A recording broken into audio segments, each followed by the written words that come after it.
John, we got a telegram from some lady friend of yours, a Bonnie something or other. Something you ain't telling me? Bonnie McFarland. She's a friend. Saved my life when I went after Bill and nearly got myself killed again. Oh, now you two's in the habit of sending each other letters. How very nice. It weren't nothing like that. What's it say? I don't know. I can't. Well, you know I can't read. Give it here.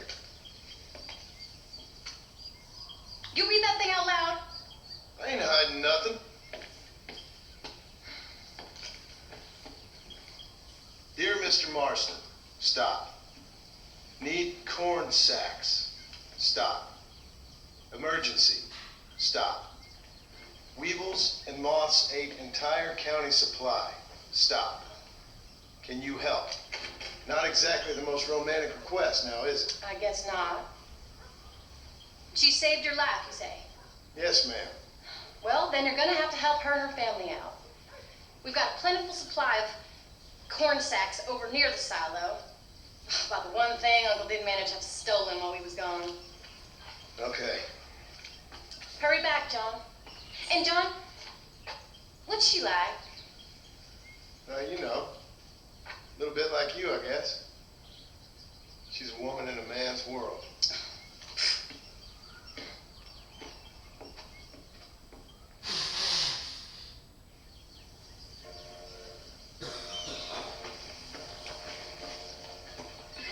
John, wait!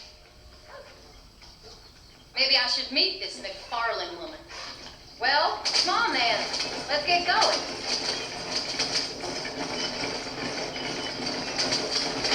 I don't think I can let you go off again without me. Fair enough. I'm glad of the company. You only had to ask. Ask?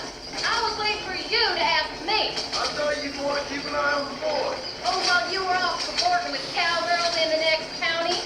I don't think so, John Marston. You only just got home. That Jack's seen enough of me for a lifetime. So, did she marry this Bonnie McFarland? No, What does she look like?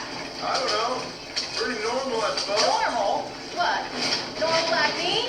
No, normal as in 2 eyes, mouth, nose, that kind of normal. Besides, ain't no woman fine as you. A little flattery. Now we're finally getting somewhere. If you find yourself in a hole, the first thing to do is stop digging. Another pearl of wisdom from John Marston. I sure do miss those. I never took you for the jealous type, Abigail. I ain't jealous so much as curious. You heard what she wrote. It's just some corn. She saved my life, and she was decent enough to me, so I owe her this much at least. How did she save your life anyway? She found me half dead on the side of the road and took me to the doctor. Most folks would have left me there. Half dead from what? Bill didn't take so kindly to me visiting unannounced. Bill never did like surprises. How was he? Same as he was when we left. Angry, taking his revenge out on the world. People down there was really scared of him. A Bill? You gotta be kidding me. He was only frightening if he was afraid of dumb fools. Bill weren't so bad, but when Dutch went crazy, Bill took it hard. For a while, we all thought we found something right. A better way to live, but it was just a lie. So you saw before they did. Maybe. But there was still kind of a family.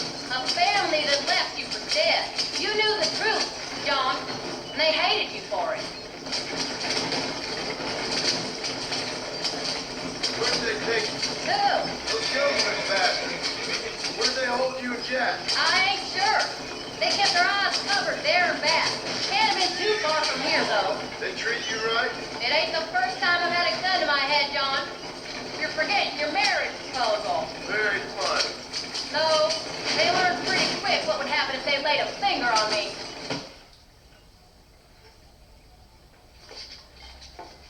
You came. Thank you so much. We lost the entire harvest. Miss McFarland, I'd like you to meet my wife, Abigail. Oh, ain't you quite a gentleman all of a sudden? It's a pleasure to meet you, Mrs. Marston. Likewise, thank you for saving my husband's life and for teaching the miserable goats manners, among other things. I didn't teach him anything. I know better than to try to change a man. You should meet my father. Oh, people can change, Miss McFarland. John and I have to believe that more than anybody. This is a decent first harvest for you, John. You should be proud. That's good land you got there. How are you feeling, Mrs. Marston? From what your husband told me, it must have been awful for you. I've been through worse, and I knew he'd be back before too long. He can't cook a meal to save his life. Abigail, in my darkest hours, when I was most homesick, just the thought of one of your rat meat stews kept me pushing forward. Well, about as amusing as a weakened saddle sore, ain't he, Mr. Farmer? You're gonna start yammering about women's work, John. I'd say you might be in the wrong company. I'd say so too. I never felt so outnumbered.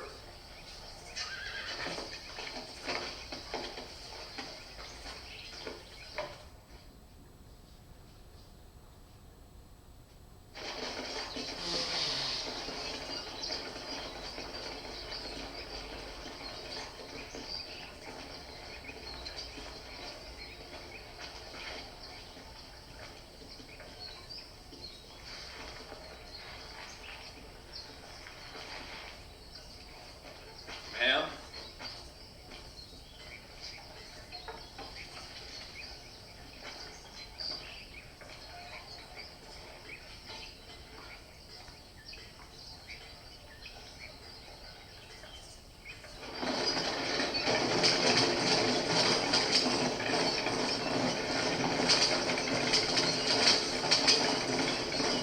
So that was the famous Bonnie. That was her, all right. She's pretty. She's normal. Like I said, Well, you always wanted to be a rancher. I'd have thought she'd be just your thing. The perfect rancher's wife, if I ever saw one. I already got a rancher's wife. I'm only teasing. I like her. And I'm glad she saved your life. Most of the time, anyway. The McFarlands are good people. She did flush better than a shepherd's sunset when she saw you, though. I have that effect on women. You clearly had one too many blows to the head. You ain't wrong about that, Mrs. Marston. That's quite a ranch they got there. That'll be us someday. Soon as we get back on our feet. I don't know, John.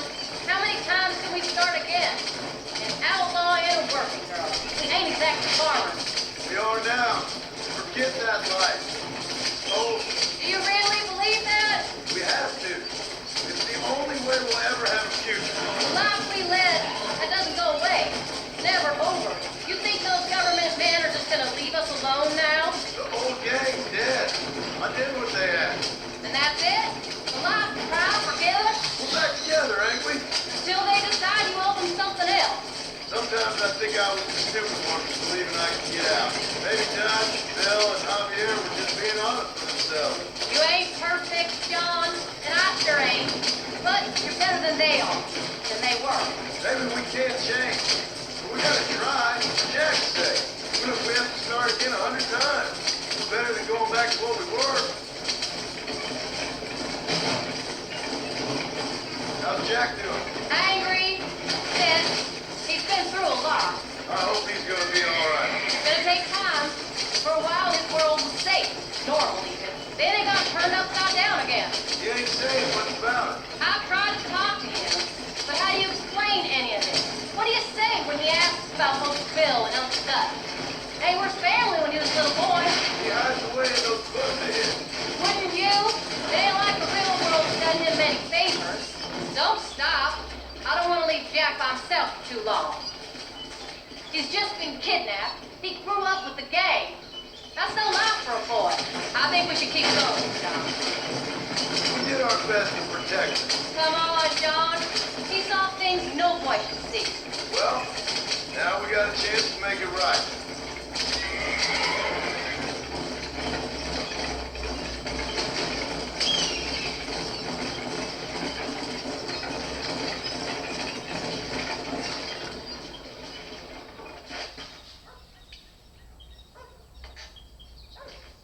We did good today, John.